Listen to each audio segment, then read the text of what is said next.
We all know that crazy person in our life, the road rager, the raging racist. They hate everybody, and the minute something goes wrong, they go into stupid bitch mode. They're always the one to tell you no at the one moment you wish they would say yes. This could be your mother, your grandfather, but unfortunately, now it's you. Hey guys, my name is Michael Carrillo, aka Hexspa, and welcome to my channel. This channel is all about my musical endeavors, original releases, and support videos for people like you who are trying to make music and other humorous stuff. If you haven't done so, go ahead and click subscribe, click the bell icon for notifications when I upload a video. I have a new book coming out called Mental Health for Musicians and an EP coming out next month. So go over to hexspa.com, sign up for the Hexidose email list, and you will be able to stay in contact with me like that. I'm sorry to say it, but you are your parents. Their worst traits have gone into you bone deep, and now everywhere you go, you are a living, breathing, shit-talking incarnation of all the things that you used to hate about them. But see, that's only part of who you are.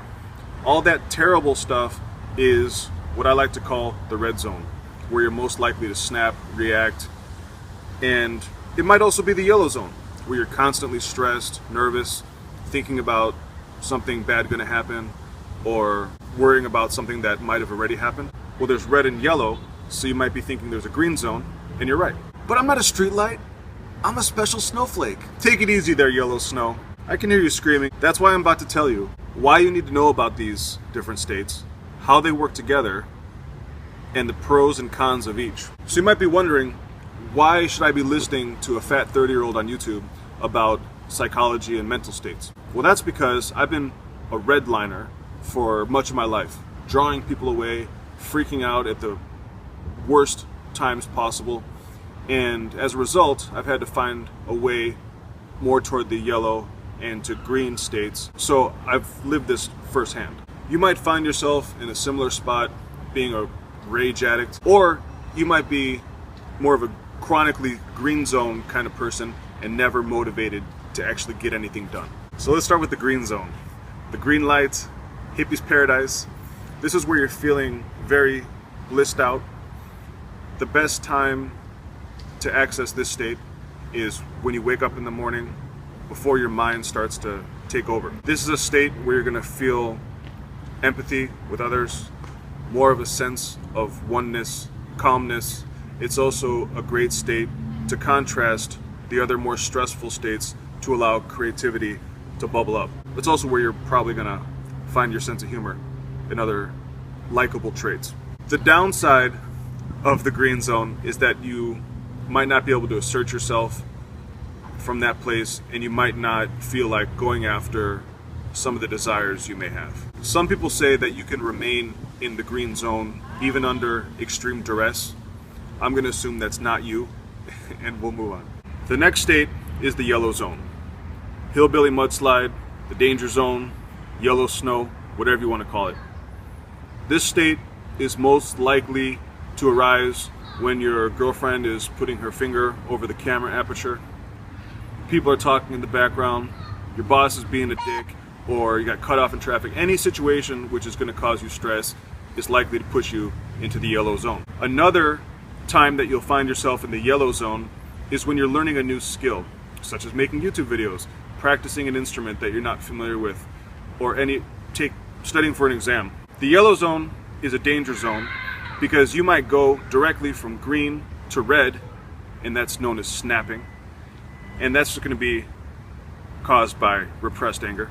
But the yellow zone is really great because this is where you're gonna be alert to where you're reacting, and that's what's gonna help you become a calmer person. And then there's the red zone, the breaking point, the point of no return, breaking stuff and burning bridges. You're likely to get into this state whenever someone triggers something in you that might have been caused by a childhood trauma, something that just really pisses you off. This is really where your demons are and your own personal hell. The key to this state is isolation. It's just you and your pain. This is obviously a bad state to be in, and it has its obvious downsides such as pain and pushing other people away.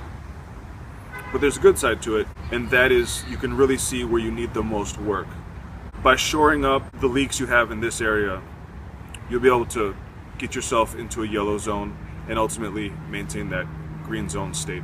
So you might have noticed that there's a fluidity between these states. You might wake up in the green zone, get a text message that your girlfriend is fucking your boss, and that might put you into a yellow or straight to red zone. Green is where you're gonna feel most open to meeting new people, the most connected, the most empathetic. We talked about this. Yellow is more than likely gonna be a result of interacting with others in a way that's somewhat conflicted. And red is gonna be when you're just pushing people away and you're very contracted, and that's when you enter into deep states of loneliness and isolation. These states will happen to varying degrees throughout the day, or you might be more of a green zone personality or yellow zone personality or even red zone personality.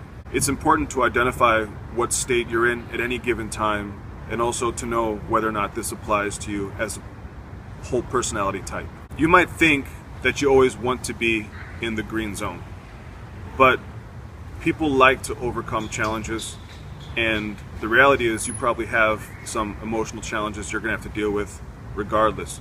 So being in that yellow zone and becoming aware of those inner conflicts, outer conflicts, are what is going to cause the growth, leading to that more stable green zone homeostasis. For example, if you're a Red Ranger and you're constantly snapping on everybody, you might need to seriously think about taking up a spiritual discipline or getting some professional help to get you to be able to get consciously stressed out instead of going into the black and waking up like, you know, the Hulk that just destroyed his life. Or you might be more of a yellow type personality where you're always anxious, but at the same time you might not be really expressing yourself and taking the risks that someone in the red zone might, even if he does them unconsciously. And you might not have the peace in your life that someone who's more of a green type personality will enjoy. And like I mentioned in the beginning, you also might be more of a green type personality where you tend to think of yourself as very calm and pacific, but you might not be taking the challenges you need to grow. Some of these people who are kind of a weak green type tend to be very judgmental. All three states are useful and are good to explore, because after all, you can't make shit brown without red and green. So I hope this was helpful to you guys. I've been through all these states myself, and like I said, have spent a lot of time in the red zone, which has caused me a lot of pain, and that's why I found it very useful to be able to identify my current mental state as either yellow or green or, God forbid, red. It's really good when dealing with Carla, who tends to be my biggest challenge in maintaining a calm mental state. So green means go, take on new challenges, red means stop, and yellow means drive faster. Just kidding, it means look for cops. Just kidding, Popo, we know it means slow down. Please remember to comment and subscribe, and head over to Hexspa.com to sign up for the Hexi dose so we can keep in touch, and I'll see you in the next video. Peace.